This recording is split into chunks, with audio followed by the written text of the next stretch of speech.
शेंदुर्णे नगर पंचायत दुर्लक्षामुळे पारस चौकातील अंगणवाडी परिसरात घाणीचं साम्राज्य। शेंदुर्णे नगर पंचायत हद्दीतील पारस चौक परिसरात असलेल्या अंगणवाडीच्या आजूबाजूला गेल्या अनेक दिवसांपासून घाणीचे साम्राज्य पसरले असून याबाबत नागरिकांनी व अंगणवाडी सेवकांनी वारंवार तक्रार करूनही ग्रामपंचायतीकडून कोणतीही ठोस कारवाई करण्यात आलेली नाही। अंगणवाडी परिसरात कचऱ्याचे ढीग, सांडपाण्याचा दुर्गंधीमय साठा व अस्वच्छतेमुळे लहान बालकांच्या आरोग्याचा गंभीर प्रश्न निर्माण झाला आहे। परिसरात माशा, डासांचे प्रमाण वाढले असून आजार पसरण्याची भीती व्यक्त केली जात आहे।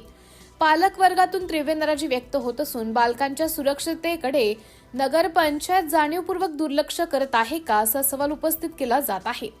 तात्काळ स्वच्छता मोहीम राबवून कचरा उचलणे, सांडपाण्या निचऱ्याची व्यवस्था करणे व कायमस्वरूपी उपाययोजना करण्याची मागणी नागरिकातून होत आहे। तरीही नगरपंचायत प्रशासन याकडे गांभीर्याने लक्ष देईल का असा प्रश्न शेंदुर्णीकरांना पडला आहे।